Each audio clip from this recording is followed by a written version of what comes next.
Hi Aries, welcome to October. This month we have a lot going on. Mercury goes direct on the 2nd, Pluto goes direct on the 8th. We have a full moon in your sign on the 9th. Mercury moves into Libra on the 11th. Venus moves into Scorpio on the 23rd, and Saturn goes direct. Then we have a new moon solar eclipse in Scorpio on the 25th. And Mars, your ruling planet, goes retrograde on the 30th. So we'll get into that later. Let's see what the cards say for Aries. What does Aries need to know about love and relationships?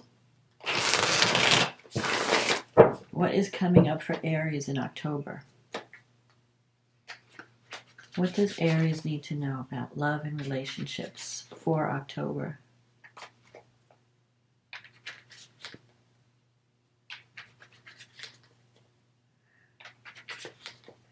What does Aries need to know about love and relationships for October?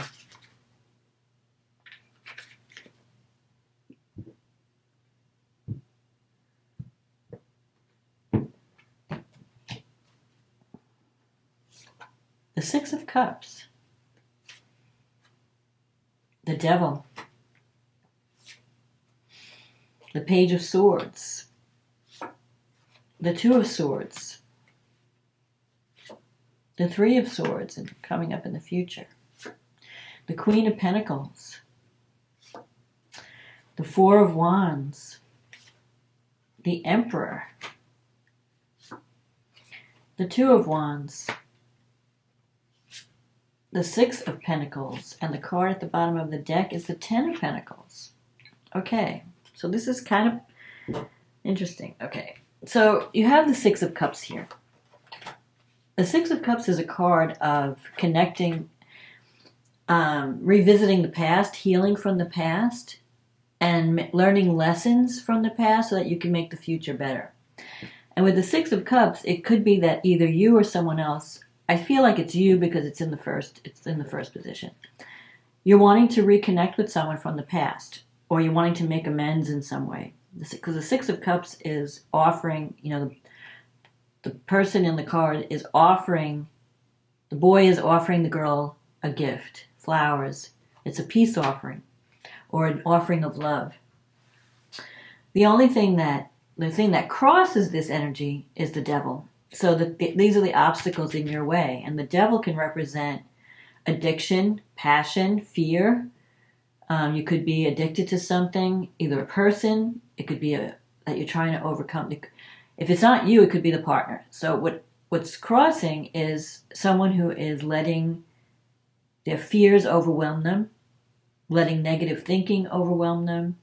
Maybe they're addicted to drugs, or they're addicted to some kind of behavior. Because the Devil is powerful energy, but it's kind of like a negative energy. So I feel like you have to release something, your addiction to something. And it doesn't always have to be drugs and alcohol. It could be, but it could also be an addiction to fear, an addiction to just seeing the worst, negative thinking or negative energy. There's something that's trying to control you. That's maybe could even be unconscious programming. Whatever it is, something needs to be healed. Something that's blocking you from connecting with someone in a loving way. In the past, you have the Page of Swords. This is a card of, it could be a card of spying, someone spying on you, checking you out, or you're checking someone out. It could also be a card of having to have a difficult conversation with someone. The Page of Swords could be a challenging lover. So if that's not the other person, it could be you, it could be the other person. But you need to have it's almost like you're not speaking. You're not talking about what needs to be talked about. You're not seeing beneath the surface.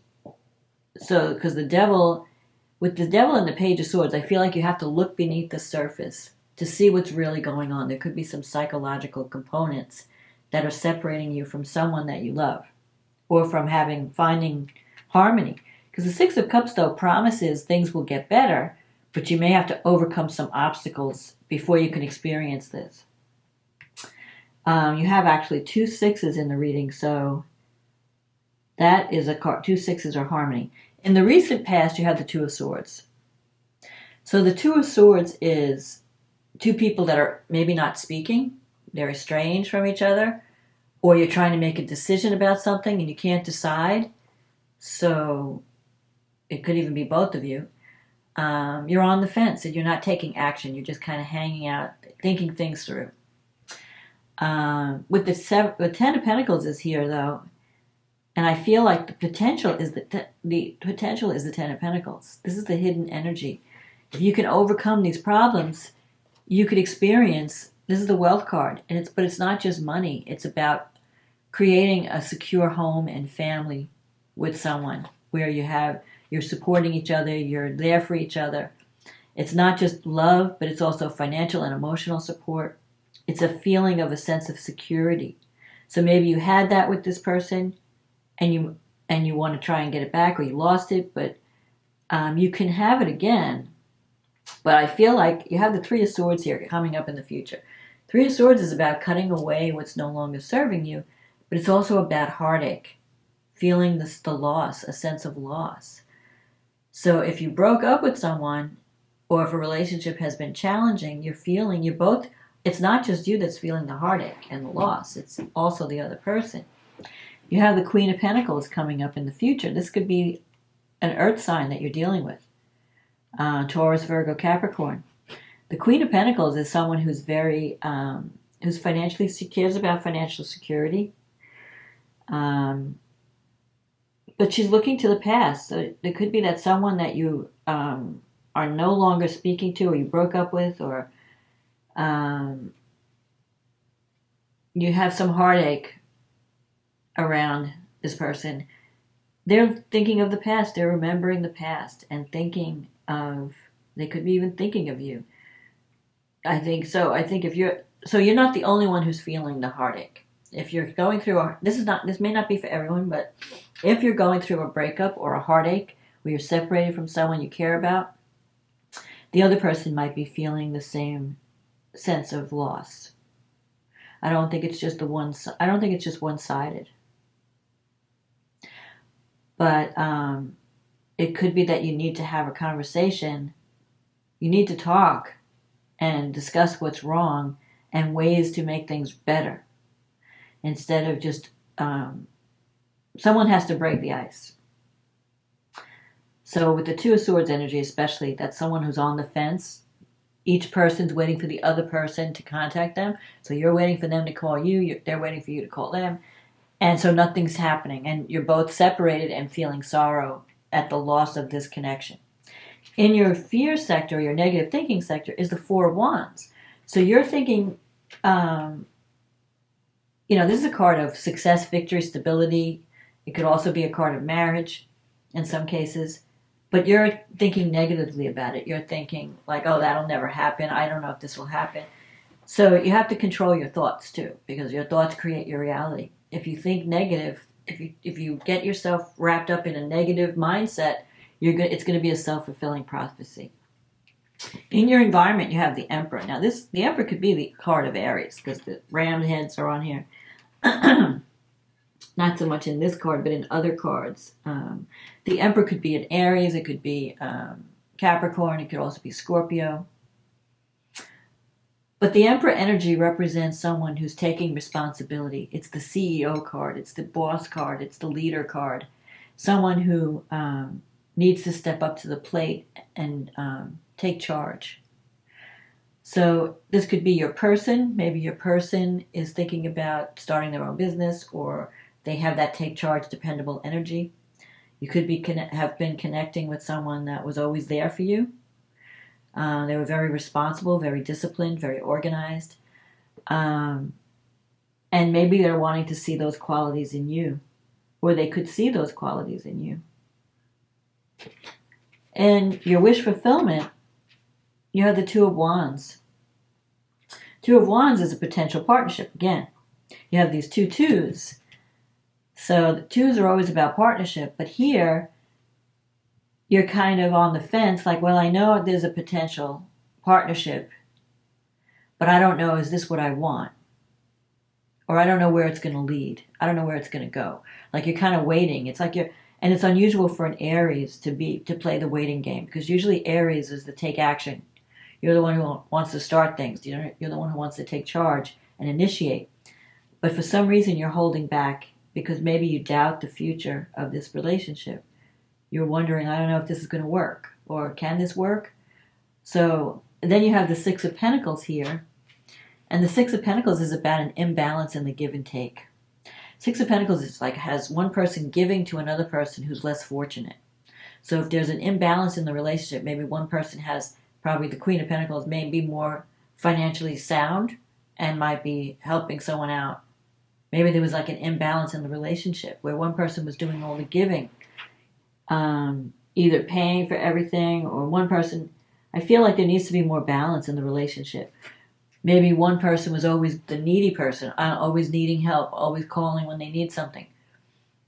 And then the other person was always there giving, being the take charge person, solving problems, taking charge. That could have been one of the reasons why there's an imbalance or a breakup. But I feel that there's the potential for reconciliation is here. In spite of the heartache, you have the Six of Cups. You have these two sixes. If you're willing to look at the problems and work them out and have those difficult conversations, not sweep things under the rug, and find more, step up to the plate, become the emperor, where you're more of a take charge person. You're not expecting someone to save you or solve all your problems, but you are taking, being the CEO of your own life, even your love life, your relationship, not waiting for the other person, but actually taking action, taking responsibility. These are the cards, these are the energies that are surrounding this. You could have the Ten of Pentacles. That could be the outcome, where you find someone that you could really connect with and have a happy home or a secure home. So it's really up to you. I feel like it's up to you, especially we're having this, well, I'll get to it later, but we're having the full moon in Aries. That's going to be in your relationship sector. So something needs to come to the surface. And you may be the one that needs to take action and make a peace offering and end this heartache or the separation. So let's see what the angel cards have to say for Aries. What does Aries need to know? If you're wondering if the other party is thinking about you, the answer is yes. Because I see this queen looking at the past. They're remembering what happened, and I think they are wanting an emperor in their life. They want someone that is an equal partner. They don't want to be the Six of Pentacles energy anymore, where they're always being the rescuer, where they're always doing all the work. So you have to have more of an equal partnership. You may have to compromise and meet someone halfway. Okay, let's see what the angels have to say to Aries. Positive change.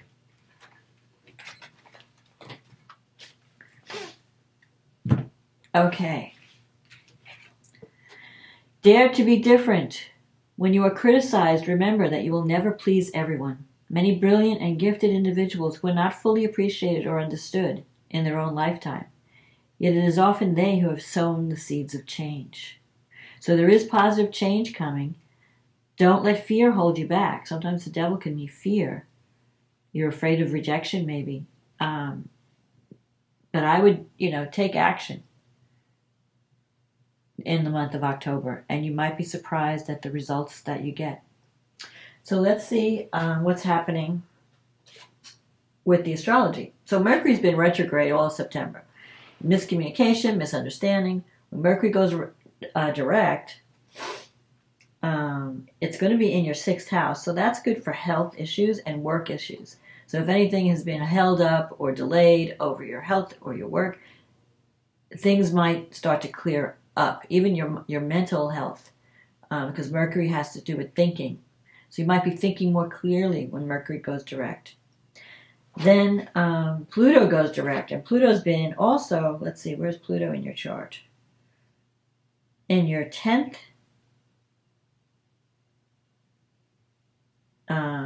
Pluto's been in your 10th house. So when Pluto goes direct, you're going to really, it's a planet of power. And it's a planet of, especially in the 10th house, the 10th has to do with your career and your life direction. So there could be more energy, like you maybe decide to really go for that dream job or that change of life. Sometimes Pluto could bring changes where it changes your status in life. So if you could get a better job, a dream job, you could get a position of power.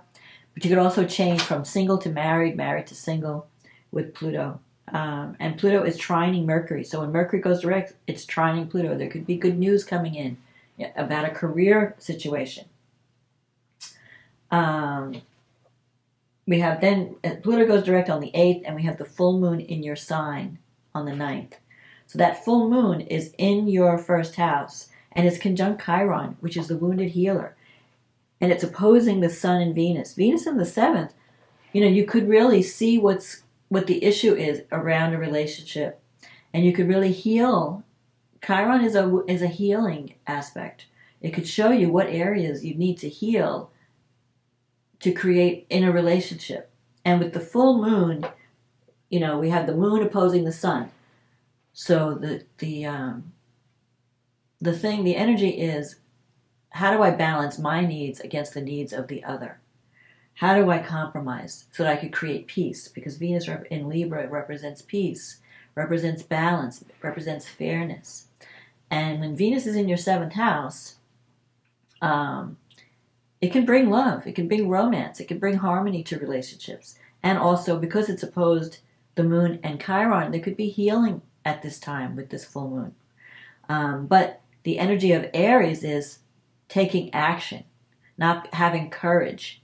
And since the moon is in your sign and it's in your first house, you will probably need to be the one to initiate reconciliation or take action to create harmony in a relationship. Venus is also, this moon is also trine Saturn in the 11th house. Saturn has been teaching you a lot of lessons about friendships, about your hopes and your dreams and the groups that you belong to. But so this full moon can bring things to the surface so that you could heal it, so you could resolve it and create something more solid, more stable under Saturn. But with Saturn, you're going to have to see the reality, face reality, and you're going to have to do the work. Saturn requires work and commitment and dedication. So if you want a relationship or a friendship to survive and to last, you have to put work into it. You have to put effort into it. And you have to not be afraid to see the areas that need to be healed, not be afraid to take action, and to commit to a way of, commit to a path that's going to fulfill your dream. At the same time, let's see what else is happening. Mercury is opposing Neptune, but it's also trining Pluto. Now, Neptune's in your 12th house. So Mercury in the 6th opposing Neptune in the 12th. Neptune in the 12th can be like, you may have been spent a lot of time doing a lot of soul searching, thinking of spiritual matters. Neptune opposite Mercury can bring sometimes confusion or delusion. You may not, you might be thinking or not seeing things clearly. But now that Mercury's going direct, and with this full moon, I feel that you might start to come out of that that phase where you were not seeing clearly, and you might start to, if you can communicate in a way where you might have been misunderstood. Maybe you took some action. And Neptune in the 12th, it's at home in the 12th, and it's in Pisces, so it's in a good place. But it may be time to communicate what you've been going through and not be so isolated. Maybe it's time to speak up and deal with because the 6th and the 12th houses are health and mental psychological houses. So you may have to, maybe you need to talk to someone about what you've been going through on a psychological level, privately, because the 12th house is that things that are hidden. Share your thoughts, get to the bottom, maybe go for someone else's perspective. Maybe your perspective could be a little distorted. Maybe you need someone to bring some clarity to the situation. Uranus we're having like the final Uranus-Saturn square. They're really close. Uranus is in your second house, squaring Saturn in the 11th. So Uranus has been causing some instability in your financial sector. Also, in the way you see yourself, the way what your values are. So things are changing in that way. But you also have Venus trine Saturn, and Venus is trine the Mars at this time. Venus in your 7th is trining Saturn in the 11th, and Mars, where's Mars? In Gemini. In your 3rd house. So this is really good for communication, reaching out to our friends and communicating, and even family. Because Mars in Gemini, now Mars is going to go retrograde at the end of the month, which I'll get to when I do the full, the new moon eclipse. But you have this trine with the 11th house, the 7th house, and the 3rd house. So the 3rd house is about communication. You're going to have to, again, even these stars are saying you need to take action and communicate. Maybe you want to reconnect with family, siblings. You might want to reconnect with friends. So if you've been keeping yourself isolated or being the hermit, it's time at this, with this trine, you could reach out to people and you'll be surprised the love that comes back to you. Mars is squaring Neptune in the 12th. So you want to be careful that you're seeing things clearly. Don't do anything reckless. With Mars in the 3rd house, you might come across as argumentative. And so don't go like on the warpath over something unless you know for sure it's true. Like your mind might have been saying, like you might be thinking negatively, like, oh, I know what this person's agenda is all about. Neptune can bring spiritual thoughts, inspiration, but it can also bring confusion. So you want to make sure you're right, or you know the facts, or you have the truth before you go on a warpath. Because that could be an issue with Mars, especially in the 3rd house, because the 3rd house is about communicating. But when Mars is in your 3rd, you might be like coming across as fighting. You know, your words might be harsh. It's not what you say, it's how you say it. Especially with this Page of Swords here. So you have to choose your words carefully, choose your attitude carefully. Make sure that you're saying what you mean and you're not coming across as a fighter, but you're just saying like let's talk and let's try to make peace. But I don't want to fight. Don't come across as fighting. Okay, then Venus on the 23rd is going to move into Scorpio, and that's going to be in your 8th house of other people's money. And at the same time, Saturn goes direct. Saturn is in your 11th house. So if there was some issue around a friendship that was delayed, maybe you're thinking about, should I maintain this friendship or not? Should I make new friends? What friends do I keep? What friends do I let go of? When Saturn moves direct, things might start to move forward in friendship too. You might meet new people that you want to be friends with. You might join new groups that are helping society in some way. You might meet with a group of people that if you connect with Saturn, it usually lasts a long time. It represents some type of commitment, but also a lot of work. And then we have the new moon solar eclipse in Scorpio on the 25th. And that's in your 8th house. It's conjunct Venus, and it's square Pluto in the 10th. So there could be some power struggles over money. Who pays for what? Especially if you're in a committed partnership. Maybe you need to decide if you've been expecting someone else to pay for things or the other person's been expecting you to pay for things. You might have some power struggles over career issues, what direction you want to go in. 8th house has to do with money that you get from other people, like a partner's income. It can be insurance payout, debts that you owe. So you might be thinking of ways to pay off some debt, pay taxes. There might be something involving taxes. Now, Venus in the 8th can bring in some money. So maybe there are some friends or connections that can help you out. But at the same time, the 8th is also about... the 8th house has to do with intimacy and facing your demons. It's like deep psychological insight into your your patterns. The eclipse can also eclipse a financial source of income from your life. Not necessarily the money you make from the job that you have, but let's say you were depending on someone else's income. The solar eclipse can sometimes eclipse a male figure from your life, or it could just mean that you can't depend on that money anymore, that you have to think of something else. So you might be thinking of ways to get new income, maybe a new job. But it's a new beginning. So the solar eclipse is a new beginning. It's a powerful new beginning, and things may speed up. So if you were thinking of doing something, financial, also investments, you may decide, like, it may be that you have to make a decision right away.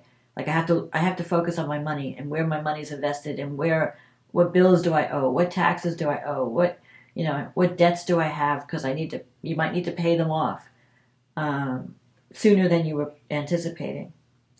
Now, at the same time, Jupiter is in Aries, in your first house. It just moves into Aries. And it's actually been retrograding. It's been going from Pisces, then it went to Aries. Now it's going to go back into Pisces for a little bit at the end of the year. But right now it's in your first house. So you have the beneficial power of Jupiter working for you. So it's giving you, if you ever wanted to expand your world in some way, Jupiter can bring you luck for expansion. But Mars is in Gemini in your third house. It's squaring Jupiter and Neptune. It's going to give you a little bit of trouble, Mars. In the third house, because Mars is going to go retrograde in Gemini. It's in Gemini now in your third house. It's going to be in Gemini for the next 7 months. So communication issues are going to be important. Family, brothers, sisters, aunts, uncles, your local environment, friends, all these things you're going to be rethinking. How do I relate to these people? How do I need to communicate? So you might be reaching out to people if you haven't. And you may need to rethink the way that you communicate with these people. Sometimes the third house can be short distance travel, but it's also your thoughts, your thought habits, your thinking process, your communication style. Mars in Gemini can mean that you have a lot of things going on. You might be communicating with relatives. You might be communicating with friends. You might have a lot of activities. You might be running all over the neighborhood with different projects.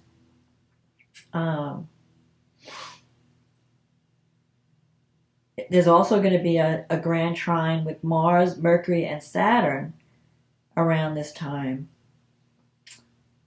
And that's going to be, let's see, where's Mars? Mars is in your third house. Saturn is in your 11th house. And Mercury, when it moves into Libra, is going to be in your 7th house. So there could be some positive developments in a relationship. You might be connecting with people either through family or through groups that you belong to that could bring a new relationship. It could bring a new career opportunity, because the 7th house is not just committed partnerships. It could be work partnerships, so there could be some contract, especially with the third house involved. There could be some contracts. You might be signing a contract, starting something new, especially with the solar eclipse. That's a new, powerful new beginning. And it may not everything may not happen right at the eclipse. It's going to be the energy of the next 6 months.